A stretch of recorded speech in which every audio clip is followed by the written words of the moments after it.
दोस्तों welcome back to our channel friends. मैं आप सबका अपने चैनल स्टॉक्स फॉर लाइफ पे बहुत स्वागत करता हूं। Welcome to STFL family.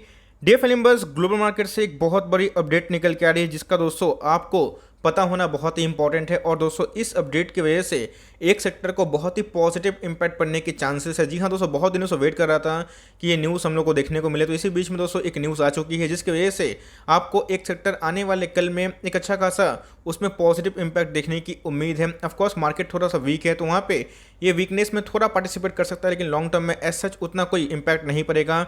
और लॉन्ग टर्म में गाइस ये पूरा सेक्टर ही वेल्थ क्रिएटर है। तो जी हाँ, मैं किसके बारे में डिस्कस कर रहा हूँ, कौन से न्यूज़ है, एकदम सरल भाषा में समझाने की कोशिश करूंगा। बहुत कुछ सीखने को मिलेगा। चैनल फर्स्ट टाइम होंगे सब्सक्राइब कर सकते हैं इस तरह क्वालिटी कंटेंट को सबसे पहले एक्सेस करने के लिए। Now without delaying any for time let's begin. इस बात की जाए, ये जो न्यूज़ है दोस्तों ये ऑयल से रिलेटेड देखने को मिल रही है। जी हाँ दोस्तों, वो पता है ब्रेंट क्रूड ऑयल बहुत ही इंपॉर्टेंट एक रोल प्ले करता है पूरे वर्ल्ड के इकोनॉमी में।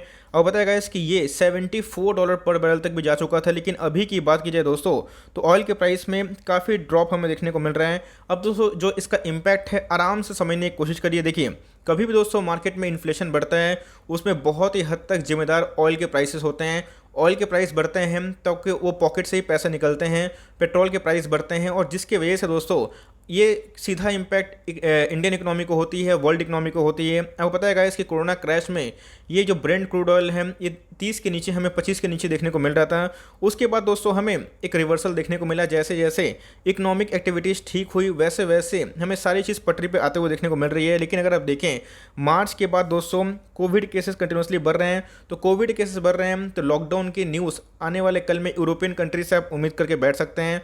और इसी के बीच हमको बताया गया कि जितने भी ओपेक कंट्री के मेंबर्स हैं उन्होंने क्या किया था, जानबूझ के प्रोडक्शन को होल्ड कर दिया था या फिर कम कर दिया था, जिसकी वजह से आर्टिफिशियल प्राइस में पंप देखने को मिल रहा था। इस गाइस ये बहुत ही इंपॉर्टेंट एक इशू है। तो मैं यहाँ पे एक छोटा सा क्वेश्चन आपसे ड्रॉप करना चाहूँगा कि ओपेक का फुल फॉर्म क्या है। कमेंट बॉक्स में ज़रूर ड्रॉप करें, इतना होमवर्क करें तो आपको समझ में आ जाएगा कि मार्केट की जो साइकोलॉजी है वो कैसे काम करती है। मैंने बताया क्रूड ऑयल अपने आप में बहुत ही इंपॉर्टेंट रोल प्ले करती है। अब इधर पे क्या है दोस्तों, ऑयल प्रोड्यूसिंग जितने नेशंस हैं, वो पता है गल्फ कंट्री से बहुत ज़्यादा हम लोग ऑयल मंगवाते हैं और पूरे वर्ल्ड में दोस्तों उस पर डिपेंडेंट होता है। तो जितने भी बड़े बड़े ऑयल प्रोड्यूसिंग कंट्रीज हैं उन्होंने क्या किया था, जानबूझ के अपने प्रोडक्शन को एकदम स्टैग्नेंट रखा था या फिर उम्मीद से कम प्रोड्यूस कर रहे थे, जिसकी वजह से उनके जो लॉसेस हुए थे कोविड क्रैश में वो रिकवरी करने के चांसेस थे।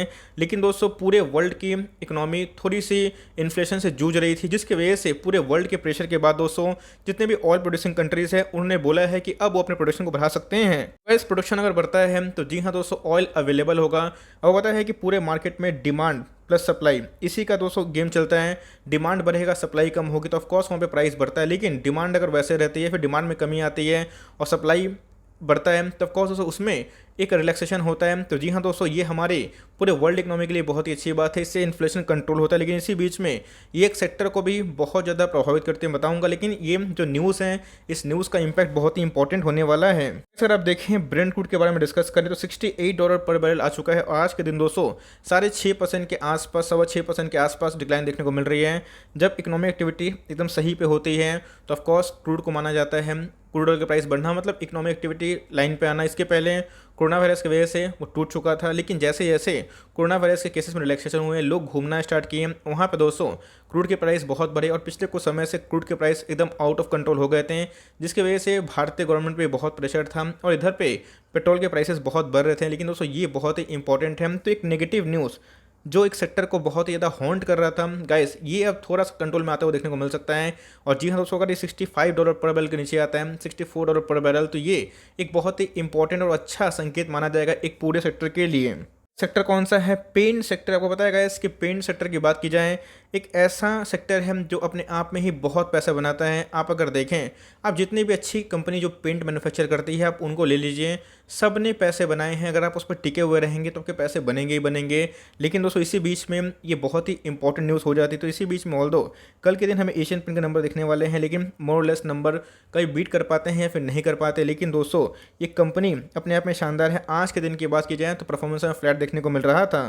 तो जैसे बताया कि ये बहुत ही इंपॉर्टेंट रोल प्ले होता है। अब ये पेंट सेक्टर को फ़ायदा क्यों से कैसे देता है, मैक्सिमम दोस्तों केमिकल को ही फ़ायदा मिल सकता है, लेकिन मैक्सिमम जो क्रूड ऑयल से इनके रॉ मटेरियल बने हुए रहते हैं और क्रूड अगर महंगा होता है तो इनके मार्जिन ऑफ कॉर्न डिक्लाइन होने के चांसेस होते हैं। तो यस दोस्तों, ये Q1 में थोड़े सा हमें इम्पैक्ट देखने को मिल सकता है, इसलिए मार्केट में ये 3000 के नीचे ट्रेड करता हुआ दिखाई पड़ा। लेकिन जैसे मैंने क्या बताया कि ये STFL का सुपर टॉपिक है फॉर लॉन्ग टर्म। ये पूरा सेक्टर ही गाइस, चाहे वो आप एशियन पेंट की बात की जाए या फिर दूसरे अच्छे पेंट स्टॉक की, उसने पैसे बनाए हैं over the long period of time और दोस्तों बनाता ही रहेगा, क्योंकि ये सब एक साइलेंट मल्टीबैगर है। और इन सब स्टॉक में अगर आप टिकते हैं, अपनी SIP को कंट्रोल करते हैं, प्लान करते हैं, तो भाई आपके लिए मौका है। तो जी हाँ, अगर कल के नंबर्स डिसअपॉइंटिंग करते हैं, कल मार्केट में इसको लिए गिरावट होती है, तो मैं बोलूँगा दोस्तों फॉर लॉन्ग टर्म आपको ज़रूर ऐड करना चाहिए।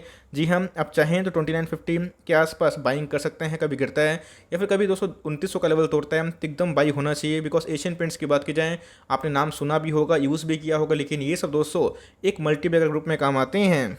स्टॉक के मैं डिस्कस करें बर्जर पेंट, दोस्तों ये भी मेरा one of the most favourite stock है। आपको पता है कि बर्जर पेंट्स को मैंने कितने लोअर लेवल से आपको कवर करके बताते आया हूँ, जब ये 650 के आसपास था, 620 के आसपास था। आज का इस प्राइस 800 के ऊपर है और ये भागता रहेगा। ये 800 भी होगा दोस्तों, ये 900 भी होगा, ये 1500 भी होगा, ये 2000 भी होगा। जैसे बताया कि पूरा सेक्टर ही वेल्थ क्रिएटर है और आपको अगर 25 से 30% के आसपास सालाना एकदम अच्छा कंपाउंडर चाहिए, तो जी हाँ दोस्तों, आप इन सब में आराम से सवारी कर सकते हैं। तो जी हाँ दोस्तों, चाहे वो एशियन पेंट्स की बात की जाए, बर्जर पेंट्स की बात की जाए, ये दोनों गाइस STFL का सुपर टॉपिक है फॉर लॉन्ग टर्म, आपको अच्छे से पता। लेकिन यस, अगर प्राइस गिरता है तो आपके लिए मौका ऑफ कोर्स होगा। तो मैं चाहता हूँ कि थोड़े से नंबर डिक्लाइन हो, जहाँ पे फिर से ऐड करने का मौका मिले। ऑलरेडी गाइस हमारे पोर्टफोलियो का स्टॉक है, लेकिन याद रखिएगा ये आपका पोर्टफोलियो का स्टॉक बन सकता है अगर आप लंबी वाली खेलना चाहते हैं। तो गाइस बहुत लोग कांसाई निर्ला को पसंद करते हैं, ऑफ कोर्स दोस्तों ये भी एक बहुत ही शानदार कंपनी है। लेकिन यस, फिनेंशियल स्टर्म की बात की जाए, मोड बिजनेस की बात की जाए, मैक्सिमम जो मार्केट शेयर है वो एशियन पेंट्स और बर्जर पेंट्स ही होल्ड करता है। तो अगर आप इस पर भी निवेशित हैं तो आराम से निवेशित रहें, ये भी एक शानदार कंपनी देखने को मिल जाती है। शालीमार पेंट्स दोस्तों मैं थोड़ा सा इसको अवॉइड करना पसंद करता हूँ, क्योंकि आपको देख सकते हैं हम कि जो चार्ट पैटर्न है उतने प्रॉमिसिंग देखने को नहीं मिलते हैं, जहाँ पे दूसरे पेंट सेक्टर बहुत ही अच्छा करते हैं। ये दोस्तों अपने आप में उतना बड़ा वेल्थ क्रिएटर नहीं रहा है। तो आप चाहें तो एशियन पेंट्स और बर्जर पेंट्स को कंसिडर कर सकते हैं। अगर आपको रिस्क लेना है, आपको मन बनाए हुए हैं कांसाई नेरोलैक में, तो भी अच्छी कंपनी। लेकिन यस, बर्जर पेंट की बात की जाए, एशियन पेंट की बात की जाए, तो दोस्तों ये आपकी प्रथम प्राथमिकता होनी चाहिए। इसके दोस्तों हालांकि हमें इसी साल, इसके पहले हमें लिस्टिंग देखने को मिली थी इंडिगो पेंट्स की। मैं लास्ट ईयर की बात बोल रहा हूँ और आप देख सकते हैं कि लिस्टिंग के बाद दोस्तों इसने उतना धूम नहीं मचाया। लेकिन यस, कंपनी ये भी अच्छी है। मेन बात दोस्तों इनके वैल्यूएशन को लेकर बहुत ही कंसर्न है। 165 के आसपास पी पे ट्रेड कर रहे हैं। तब कोर्स इसमें ग्रोथ तो ज़्यादा है, लेकिन अगर मार्केट लीडर्स बहुत ही ह्यूज डिस्काउंट में अवेलेबल है, 100 के आसपास पी बर्जर पेंट के देखने को मिलती है, 100 से नीचे का एशियन पेंट्स का है, तो मार्केट इसको उतना वैल्यू क्यों देगा। तो यस, कंपनी ये भी ख़राब नहीं है, लेकिन यस वैल्यूशन वाइज थोड़े महंगे हैं। तो मेरे हिसाब से अगर आप लिए हुए हैं तो लॉस से मत बचिएगा। लेकिन एशियन पेंट और बर्जर पेंट ये दोनों दोस्तों आपकी टॉपिक होनी चाहिए। अगर आप इसको टाइम देते हैं तो मुझे लगता है कि दिवाली तक भी या वो कम से कम 20% कमा के दे सकता है।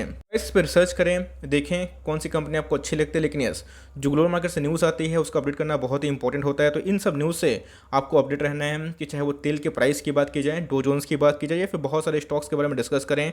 तो जी हाँ, ये सब साइलेंट मल्टीबैगर सेक्टर है और इन सब में दोस्तों बहुत पैसा बना हुआ है। तो जी हाँ, ये दोस्तों बहुत ही इंपॉर्टेंट न्यूज़ थी। तो मैं सोचा कि अपने STFL परिवार को एकदम अपडेट दूं। और अब कभी भी प्राइस गिरता है तो पैनिक मत करिएगा। हर एक 3-5% के फॉल में अब ये मत सोचिएगा कि आपको एशियन पेंट 20% के फॉल में मिलेगा, मिल जाएगा तो भैया आपको किस्मत है। लेकिन हर 2-3-5% पे दोस्तों आपको ऐड करना है और इन सब स्टॉक पे ही आपको निर्भर रह के लॉन्ग टर्म पोर्टफोलियो बिल्ड करना है। तो ये छोटी सी अपडेट थी। आई होप दोस्तों मेरा एफर्ट आपको अच्छा लगा।